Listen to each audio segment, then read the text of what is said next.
Astaghfirullah. Assalamualaikum warahmatullahi wabarakatuh.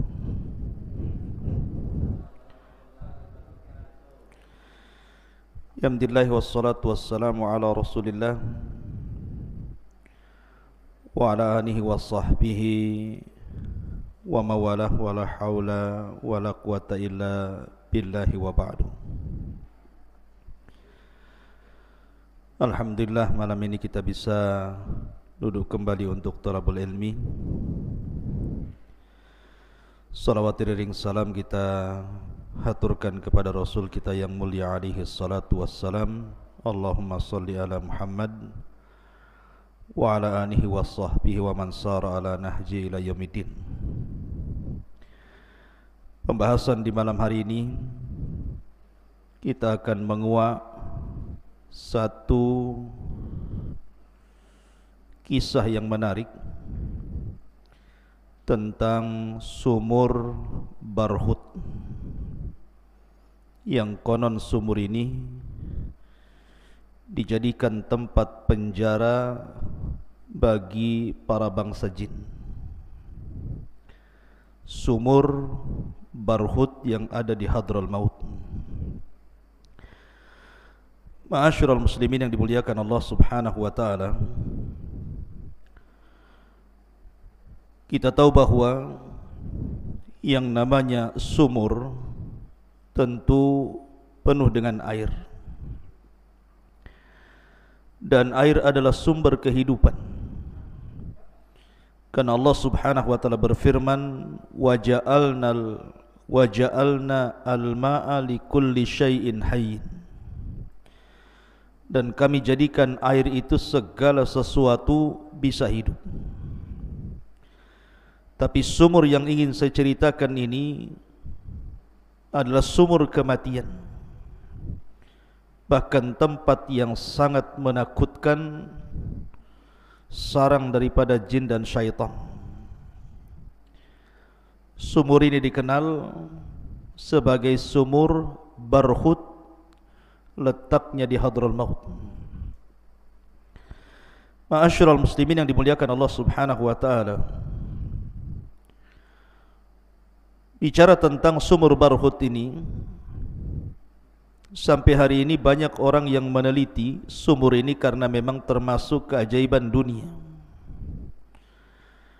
Banyak orang yang berusaha menguak rahasia di balik sumur ini,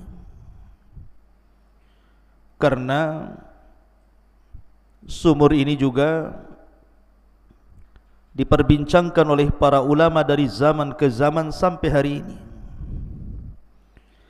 Karena ada riwayat yang mengatakan bahwa arwahnya orang-orang kafir itu setelah kematiannya maka mereka akan dipenjarakan di sumur Barhut Hadral Maut ini. Tetapi apakah seperti itu? Maka kita akan cerita tentang sumur ini dari dua sisi. Pertama, khurafat. Yang kedua, hakikat. Ma'asyiral muslimin yang dimuliakan Allah Azza wa Jalla, sebelum saya bercerita tentang sumur ini, Al-Imam At-Tabrani meriwayatkan sebuah hadis dalam kitabnya Al-Mu'jam Al-Kabir, dan hadis ini dikatakan oleh Al-Imam Al-Haythami, rijaluhu thiqat, semua para perawinya perawi terpercaya. Dan Al-Imam Ibn Hibban rahimahullahu ta'ala mensahihkan hadis ini. Bahkan Al-Imam Ibn Hajar juga mengatakan ruwatuhu mauthukun, semua rawi-rawinya terpercaya. Dan Syekh Nasiruddin Al-Albani rahimahullahu ta'ala menghasankan riwayat ini. Hadis ini dari Abdullah ibn Abbas radhiyallahu anhuma. Nabi sallallahu alaihi wasallam bersabda, khairu ma'in ala wajhil ardi ma'u zamzam, fihi ta'amun minat tu'mi wa shifaa'un minas sukmi, wa syarru ma'in ala wajhil ardi ma'un biwadi barhut baqiyatu hadral mauta karijlil jaradi minal hawami yusbihu yatadaffaq wa yumsi la balala biha. Kata Nabi SAW dari Abdullah ibn Abbas radhiyallahu anhuma, sebaik-baik air di atas permukaan bumi ini adalah air Zam-Zam, karena di dalamnya mengandung zat yang dapat mengenyangkan dan obat dari banyak penyakit. Begitu juga sejelek-jeleknya air di atas permukaan bumi adalah air dari sumur Barhut yang terletak di Hadrul Maut, seperti kumpulan belalang yang di pagi harinya sumur tersebut memancarkan air, kemudian pada sore harinya mengering dan tidak terdapat bekas basah apapun di dalamnya. Dalam hadis ini tersebut kalimat sumur Barhut. Dari hadis ini Al-Imam Asy-Syafi'i ataupun madhab Syafi'i disebutkan bahwa annal ma'al makruh thamaniyatu anwa. Dalam madhab Syafi'i bahwa air makruh itu ada 8 macam. Artinya makruh digunakan untuk bersuci, wudu ataupun mandi besar. Yang pertama al-musyammas, air yang tergenang dalam drum kemudian terkena sinar matahari. Maka kalau berwudu dari air genangan yang terdapat dalam drum yang terkena sinar matahari, kata madhab Syafi'i makruh hukumnya. Kemudian wasyadidul hararah, air yang sangat panas sekali. Maka orang yang berwudu atau mandi jinabah dari air yang sangat panas makruh hukumnya. Yang ketiga syadidul burudah, air yang sangat dingin sekali. Kemudian yang keempat ma'u diyari Thamud illa bi'run naqah, air yang terdapat di negeri Thamud kecuali sumurnya untanya Nabi Allah Saleh. Kemudian yang kelima ma'u diyari qaumi Lut, airnya negeri Lut yang pernah diazab di negeri Sodom. Kemudian ma'i bi'ru Barhut, dalam mazhab Syafi'i disebutkan air dari sumurnya Barhut, itu dianggap makruh kalau orang berwudu atau bersuci di situ. Kemudian ma ardi Babil, air di negeri Babil. Kemudian yang terakhir ma'u bi'ri Darwan, air dari sumur Darwan. Sumur Darwan itu tempat Labid bin A'sam meletakkan bukhul ketika menyihir Nabi SAW. Lah dalam mazhab Syafi'i bahwa 8 macam air ini makruh untuk bersuci ataupun mandi junub. Ingat, ini mazhab Syafi'i. Tetapi kaidah air itu kalau antum belajar fikih tetap mengacu kepada ijma' para ulama bahwa asal air itu suci dan mensucikan, kecuali kalau berubah warna, rasa, bau karena yang merubahnya najis. Tapi selama sifat air itu tidak berubah warnanya, tidak berubah rasanya, tidak berubah baunya, maka hukum air itu suci. Tapi sekali lagi ini saya menyebutkan mazhab Syafi'i karena ada berkaitan dengan sumur Barhut. Taib, ma'asyiral muslimin yang dimuliakan Allah Subhanahu wa taala, di mana letak sumur Barhut ini? Letak sumur Barhut ini tepatnya di sebuah lembah yang terdapat di provinsi Hadrul Maut. Jadi berdekatan dengan Bukit Hud atau kuburan Nabi Hud alaihi salatu wassalam. Kira-kira kalau ditempuh dengan perjalanan itu sekitar 2 jam dari negeri Tarim. Ya, ada kota Tarim di sana. Itu sekitar 2 jam dari Tarim ini ke sumur Barhut itu. Dan masuk ke provinsi Hadrul Maut, lintasan arah menuju provinsi Mahram itu. Mungkin kalau sekarang Yaman Selatan. Ada yang kemudian mengukur kedalamannya sumur ini.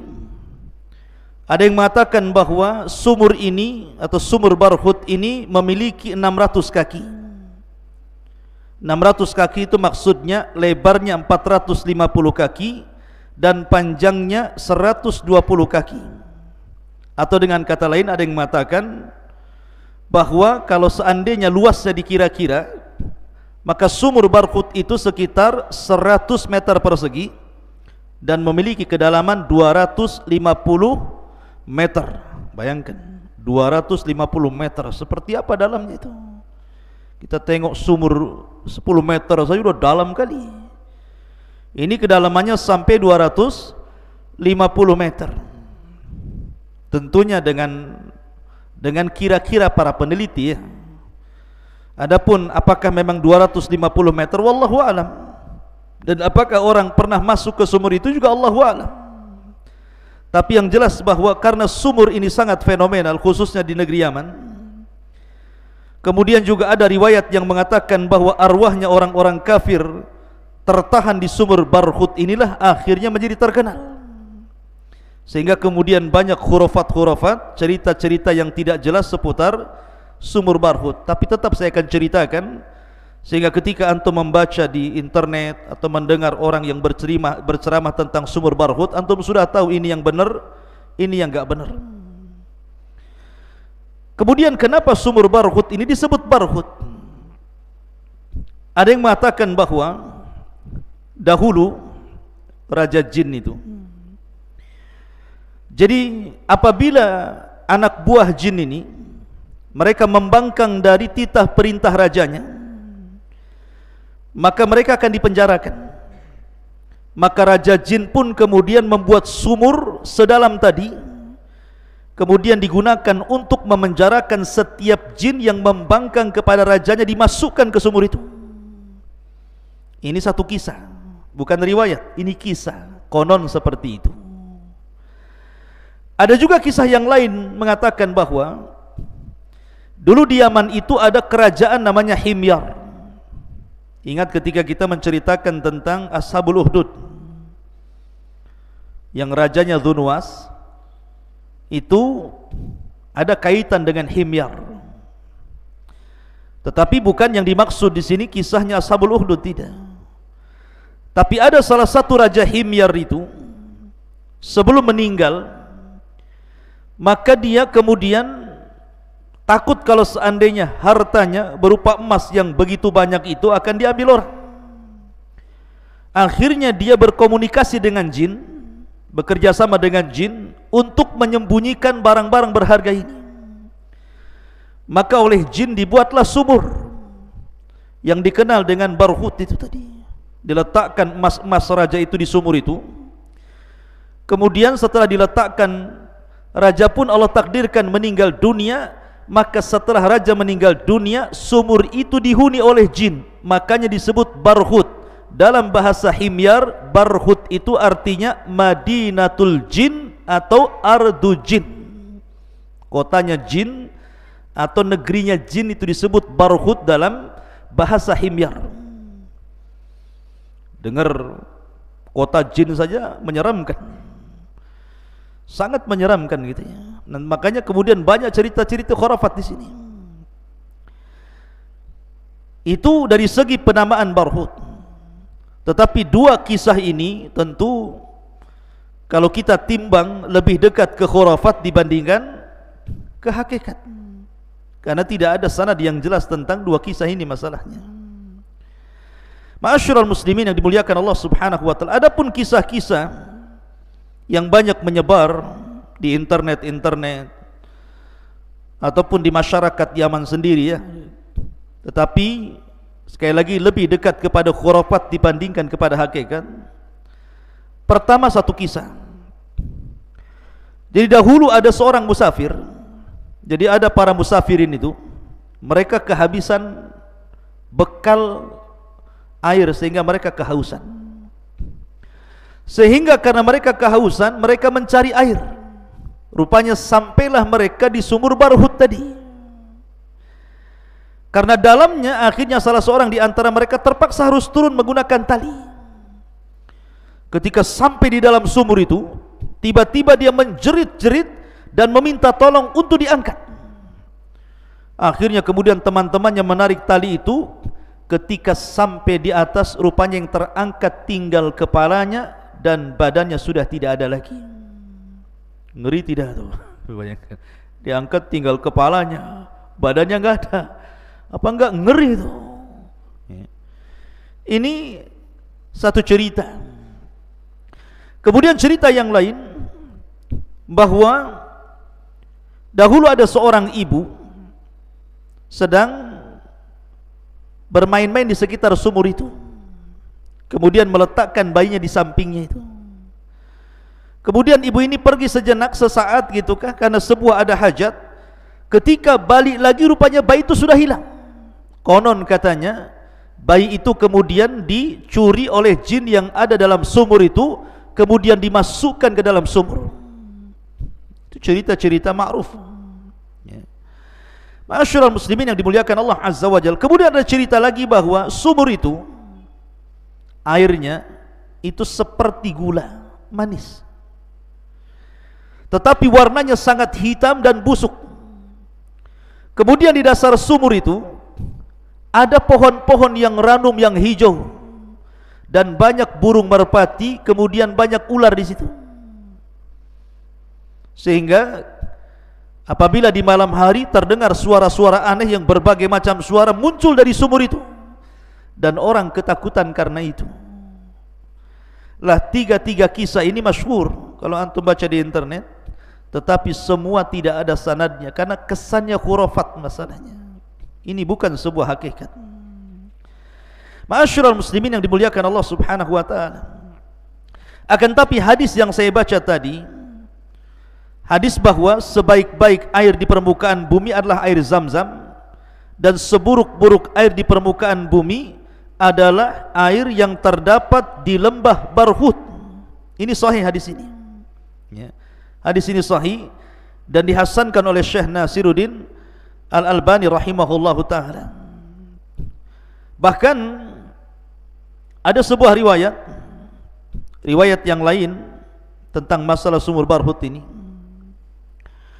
dikeluarkan oleh Abdul Razak dalam musannafnya dari jalan Sufyan ibn Uyainah dari Furat Al-Qazzaz dari Abi Tufail dari Ali radhiyallahu an, dia mengatakan khairu wadiyaini fin nasi dhi Makkah, wadin fil Hindi habata bihi Adam fihi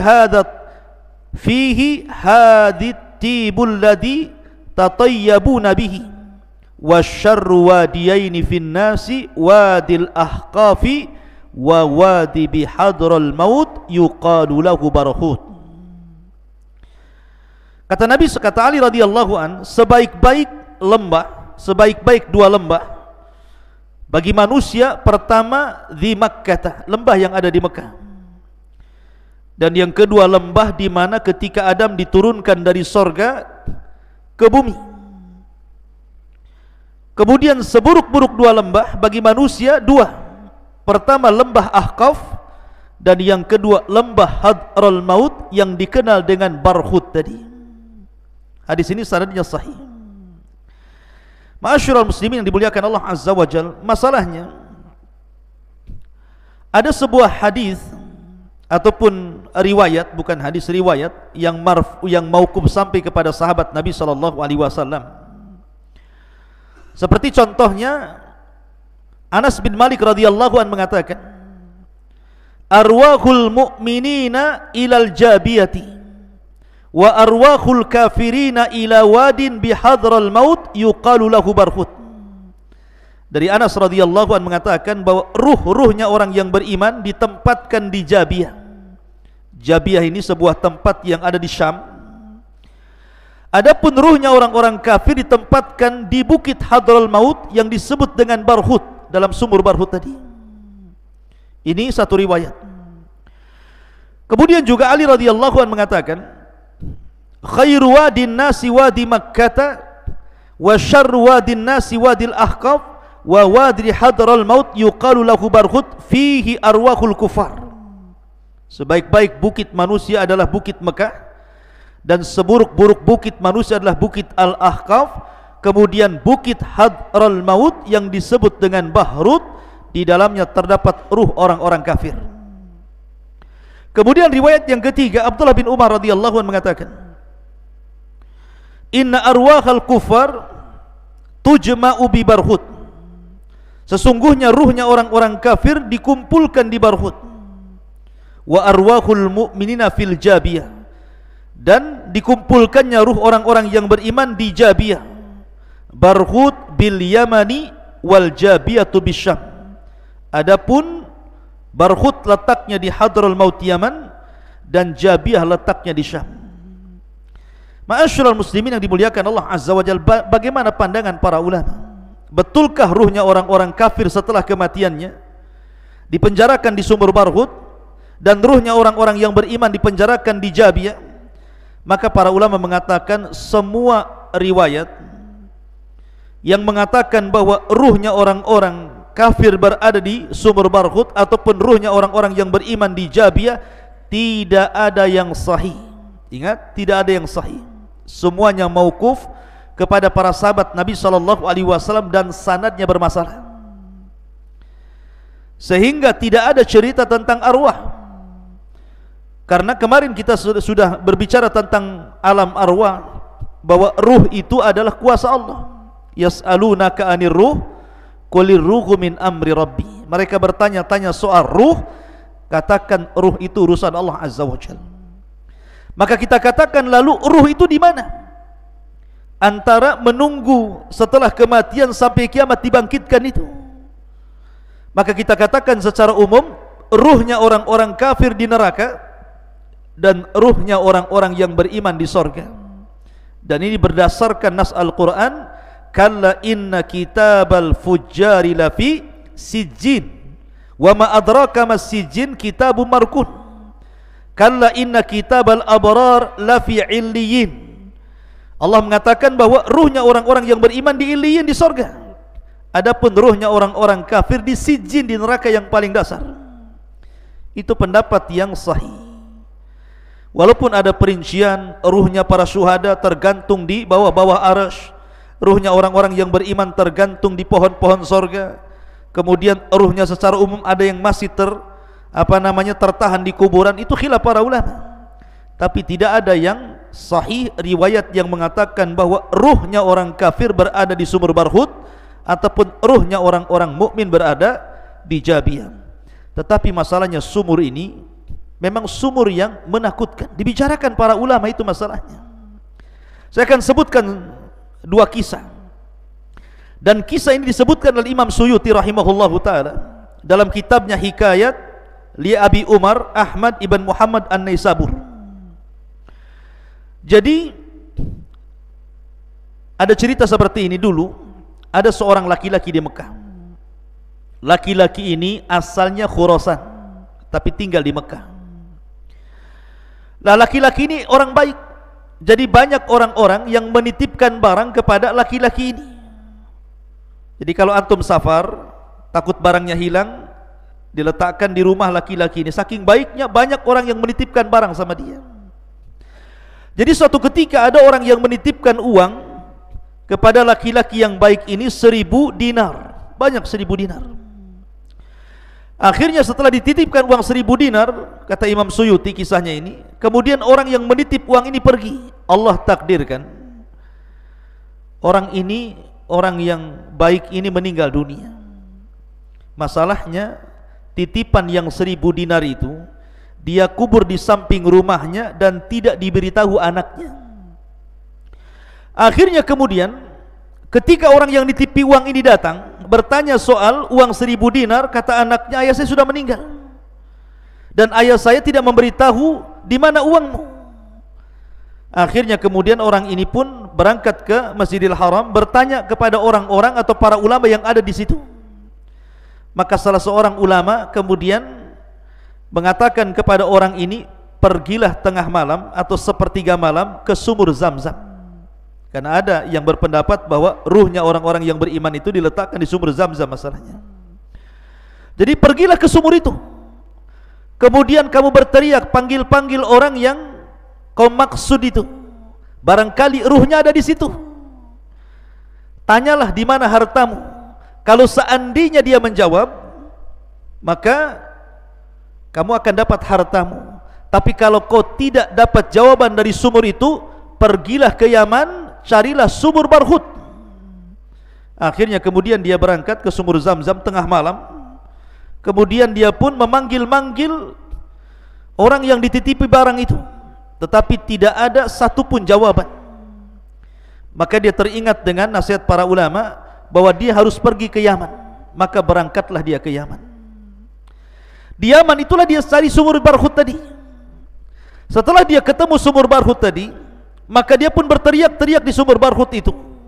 Maka tiba-tiba kemudian ada jawaban bahwa ruhnya ada di situ. Tiba-tiba ruh ini mengatakan, waihaka ma anzalaka hahuna. Dia mengatakan, celaka engkau, kenapa kau sampai kemari? Maka orang ini mengatakan, waihaka wa qad kuntu sahiba khairin wa qad kunta sahiba khairin. Bagaimana mungkin, kau kan orang baik, kenapa ruhmu ada di sini? Ini kan ruhnya orang-orang kafir di sini, kenapa kau ada di sini? Maka dia mengatakan, dulu aku punya kerabat di Khurasan, aku punya saudara di Khurasan, tidak pernah silaturahim. Sampai kuputuskan silaturahim dengan dia, sehingga Allah mengadab diriku dan Allah letakkan ruhku di sini. Kemudian dia bertanya, kalau gitu di mana hartaku? Mana uangku yang 1000 dinar itu? Maka kata ruh itu mengatakan, terletak di samping rumahku, galilah di sana, uangmu ada di sana. Akhirnya kemudian dia pulang ke Mekah dan mengambil uangnya. Ini kisah ini disebutkan oleh Al-Imam As-Suyuti dalam kitabnya Hikayat li Abi Umar. Lah kisah yang sama juga disebutkan juga oleh Al-Imam Ibnul Qayyim rahimahullahu ta'ala, dikeluarkan oleh Imam Ibnu Abi Dunya dalam kitab Al-Qubur. Nama kitabnya Al-Qubur, karya Ibnu Abi Dunya. Jadi dahulu ada seorang Yahudi. Yahudi ini baik, tetapi anaknya Muslim. Bapaknya Yahudi, anaknya Muslim. Dan orang Yahudi ini suka juga dititipi barang, sama dengan kisah yang pertama. Jadi ada seorang Muslim menitipkan barang kepada orang Yahudi ini. Allah takdirkan orang Yahudi ini meninggal dunia. Kemudian ditanya kepada anaknya, anaknya tidak tahu karena bapaknya tidak ngasih tahu, dan anaknya seorang Muslim. Akhirnya kemudian dia pun bertanya kepada seorang alim namanya Syuaib Al-Jubai. Syuaib Al-Jubai. Kata Syuaib Al-Jubai, sebaiknya kamu datang ke sumur Barhut, cari ruhnya orang Yahudi itu di sumur Barhut itu. Berangkatlah dia ke sumur Barhut. Kemudian dia pun memanggil-manggil ruhnya orang Yahudi itu. Tiba-tiba ruhnya orang Yahudi ini bicara. Kemudian setelah bicara, dia bertanya soal di mana hartanya. Kemudian ruh itu memberitahu bahwa hartanya berada di bawah pintu rumahnya. Maka dia pun pulang menggali, rupanya hartanya ada di situ. Lah kisah ini disebutkan oleh Al-Imam Ibnul Qayyim rahimahullah ta'ala, dan dikeluarkan oleh Imam Ibnu Abi Dunya dalam kitab Al-Qubur. Tetapi ikhwan, ingat, dua riwayat ini juga masih dipertentangkan para ulama tentang subut dan tidaknya. Dan pendapat yang kuat bahwa dua riwayat ini pun lemah, sehingga tidak ada satupun cerita soal sumur Barhut itu yang sahih. Semua khurafat, semua hanya cerita fiktif, sehingga kita kembali kepada asal bahwa ya mungkin namanya sumur. Sumur itu mungkin menakutkan karena memang dalam sekali. Bahkan bukan hanya sumur Barhut, sumur-sumur manapun kalau sudah tidak ada, tidak dipakai lagi, tentu banyak jinnya di situ ya. Karena ada orang-orang sekitar sumur itu, kalau antum tengok di YouTube gitu ya, sumur Barhut gitu kan, diwawancarai gitu ya, bahwa banyak suara-suara yang terdengar dari dalam sumur itu. Apalagi malam hari, katanya ada suara menangislah bayi, ada suara burung, ada suara macam-macam suara. Memang menakutkan sekali katanya. Saya enggak, walaupun pernah di Yaman, saya belum pernah ke sumur Barhut, karena sumur Barhut itu kan di tengah-tengah padang pasir masalahnya. Kalau antum tengok di YouTube itu memang menakutkan sekali ya, bahkan termasuk dimasukkan oleh UNESCO itu sebagai keajaiban dunia gitu. Sampai hari ini diteliti itu oleh barat sama timur, itu diteliti itu tentang rahasia di balik sumur itu. Akan tapi ikhwata fiddin yang dimuliakan Allah Azza wa Jalla, adapun tentang riwayat-riwayat seputar sumur Barhut, maka semuanya mauquf. Tidak ada yang sahih kecuali hadis Abdullah ibn Abbas radhiyallahu anhuma yang menceritakan tentang masalah sebaik-baik air adalah Zam-Zam dan seburuk-buruk air adalah air yang ada di sumur Barhut, karena memang warnanya hitam, kemudian sangat bau sekali sehingga tidak layak dikonsumsi, ya. Dan memang sangat horor sumur itu. Tetapi kalau mamanya bicara tentang masalah ruh, maka sekali lagi bahwa riwayat soal ruhnya orang-orang kafir berada di sumur Barhut, maka tidak ada yang sahih. Dan para ulama mengatakan bahwa kita kembali kepada zahir Al-Quran, ruhnya orang-orang yang beriman di Illiyin dan ruhnya orang-orang kafir di Sijin. Inilah diantara kisah sumur Barhut yang ada di negeri Hadral Maut Yaman. Subhanakallah bihamdika asyhadu an la ilaha illa anta astaghfiruka wa atubu ilaik. Allahu ta'ala alam. Assalamualaikum warahmatullahi wabarakatuh.